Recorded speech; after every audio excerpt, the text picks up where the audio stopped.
صلی علی رسول الکریم اما بعد۔ ارادے جن کے پختہ ہو، نظر جن کی خدا پر ہو، طلاعت خیز موجوں سے وہ گھبرایا نہیں کرتے۔ ہر بندہ پریشان ہے، ہر نوجوان پریشان ہے، کامیاب ہونا چاہتا ہے۔ ہر مرد ہر عورت کامیابی کے پیچھے بھاگ رہے ہیں، دوڑ رہے ہیں، کہیں نہ کہیں کسی نہ کسی طریقے سے ہم کامیاب ہو جائیں۔ آج میں دو چیزیں بتانے جا رہا ہوں اپنے نوجوان بھائیوں اور بہنوں کو۔ کامیابی کس طرح حاصل ہوتی ہے اور کامیاب انسان کس طرح بنتا ہے۔ اگر ہم دین اسلام کو، قرآن مجید کو دیکھا جائے، فرقان حمید کو، یا آقا علیہ الصلوۃ والسلام کے فرامین کو پڑھا جائے تو اس میں کامیاب لوگوں کے تذکرات، کامیاب لوگوں کے ذکر موجود ہے۔ لیکن ہماری نسل، ہمارے نوجوان قرآن مجید فرقان حمید سے دور رہ کر دنیا کی دنیاوی کامیابی کے لیے بھاگتے ہیں اور دوڑتے ہیں۔ جب انسان کامیابی کی طرف جاتا ہے تو 3 سے 4 پریشانیاں انسان کو لاحق ہوتی ہیں۔ پہلی پریشانی یہ ہوتی ہے کہ دیکھیں جب بچہ پیدا ہوتا ہے تو وہ چلنے کے قابل جب ہوتا ہے تو سب اسے ہاتھ پکڑ کر چلانے کی کوشش کرتے ہیں، جب گرتا ہے پھر اٹھانے کی کوشش کرتے ہیں، اپنے ہوں بیگانے ہوں کوئی بھی ہو۔ لیکن جب بچہ جوان ہو جاتا ہے، کامیابی کی طرف جاتا ہے تو پھر لوگ حسد، بغض، کینہ، زبان درازی کرنے کے لیے شروع ہو جاتے ہیں، آمادہ ہو جاتے ہیں۔ اگر آپ کامیاب ہونا چاہتے ہیں تو آپ نے 3 چیزیں ذہن میں رکھنی ہیں۔ ایک، اپنے اللہ کو راضی رکھنا ہے ہر صورت میں، ہر حال میں۔ جب رب راضی ہوگا تو پھر آپ کا کوئی کچھ بھی نہیں بگاڑ سکے گا، کوئی آپ کو ایک رائی کے دانے برابر بھی نقصان نہیں دے سکے گا۔ رسول کریم صلی اللہ علیہ وآلہ وسلم کی احادیث مبارکہ بھی ہے کہ آقا علیہ السلام فرماتے ہیں کہ اپنے ایک صحابی کو فرمایا، یا معاذ، اگر تجھے، حضرت معاذ یا حضرت انس، ان دونوں میں سے روایت ہے، فرمایا کہ اگر تمہیں دنیا ساری فائدہ دینے کے لیے آمادہ ہو جائے، تیار ہو جائے، ساری کی ساری دنیا، اللہ تعالیٰ کی طرف سے اگر تمہیں نقصان پہنچنا ہے تو دنیا ساری تمہیں فائدہ نہیں پہنچا سکتی، اور اگر ساری دنیا اس کے برعکس ہو جائے کہ تمہیں نقصان دینا چاہے اور اللہ تعالیٰ تمہیں کامیابی دینا چاہے، فائدہ پہنچانا چاہے، تو پوری دنیا تمہارا نقصان نہیں کر سکتی۔ اس بات کو اور اس حدیث کو آپ نے مضبوطی سے تھام کے رکھنا ہے کہ کامیابی، اللہ تعالیٰ اگر انسان کو کامیاب کرنا چاہے تو دنیا انسان کو ناکام نہیں کر سکتی۔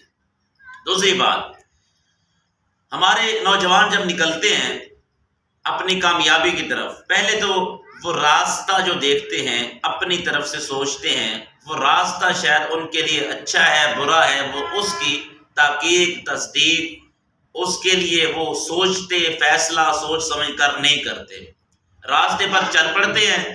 جب آگے ٹھوکریں ملتی ہیں، آگے نقصان ملتے ہیں، آگے پریشانی ہوتی ہیں، پھر بعد میں وہ جب گرتے ہیں نیچے، پھر وہ اٹھنے کے قابل نہیں ہوتے، پھر اس کا جو گرنے کا ان کا نقصان ہوتا ہے وہ دوسروں پر اس کا الزام لگا دیتے ہیں۔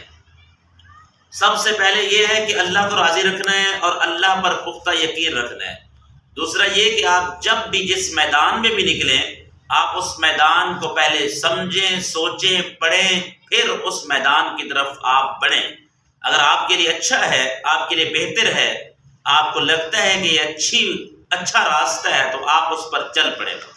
جب آپ چلیں گے اچھے راستے پر کامیابی کی طرف، تیسری بات، لوگ باتیں کرتے ہیں، لوگ اپنی زبان کھولتے ہیں، بلا وجہ آپ پر الزام لگائیں گے، بلا وجہ آپ پر تہمت لگائیں گے، آپ کا دل توڑنے کی کوشش کریں گے، آپ کو ہرانے کی کوشش کریں گے۔ اگر آپ بیٹھ گئے ان کی باتیں سن کر، میں مثال سمجھاتا ہوں، جب بندہ ایک کار پر جا رہا ہے یا موٹر سائیکل پر جا رہا ہے، اس کے پیچھے ارد و گرد کتے لگ جاتے ہیں، کتے بھونکنے لگ جاتے ہیں۔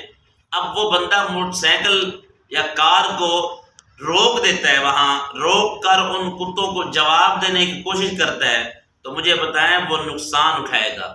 جواب نہیں دے سکے گا، اس کا خود کا نقصان ہوگا، کیونکہ کتے بھونکنے والا سمجھدار نہیں ہوتا، وہ پیچھے نہیں سوچتا، وہ آگے اپنے شکار کو دیکھتا ہے۔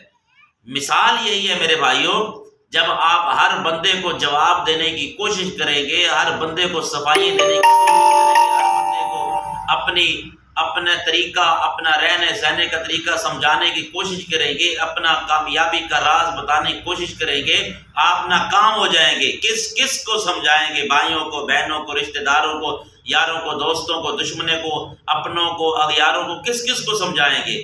بات یاد رکھیں، کوئی بھی جو کچھ بولتا ہے بولتا رہے، کوئی الزام لگاتا ہے، کوئی تہمت لگاتا ہے، کوئی حسد کرتا ہے، کوئی بغض کرتا ہے، کوئی منافقت کرتا ہے، آپ کو کوئی آ کر کہتا ہے آپ کے بارے میں وہ بندہ یہ بات کر رہا تھا، فلاں بندہ یہ بات کر رہا تھا، آپ نے اس کی بات کو اس کان سے سننا ہے اور اس سے نکال دینا ہے، اس زبان کو اپنے کنٹرول میں رکھنا ہے، خاموش رہنا ہے۔ جب آپ خاموش رہیں گے، دل صاف رکھیں گے، ذہن اپنی کامیابی کی طرف رکھیں گے، تو یاد رکھیں ایک دن آئے گا آپ کامیاب ہو جائیں گے۔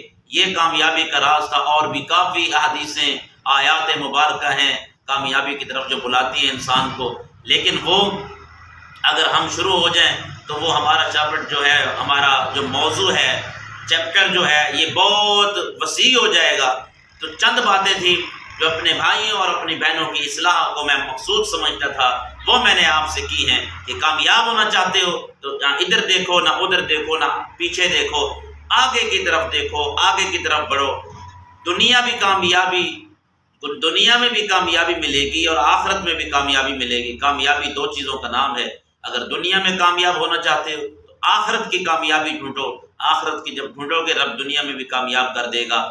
الحمدللہ، اللہ تعالی ہم سب کو اس پر عمل کرنے کی توفیق عطا فرمائے۔ وما علینا الا البلاغ۔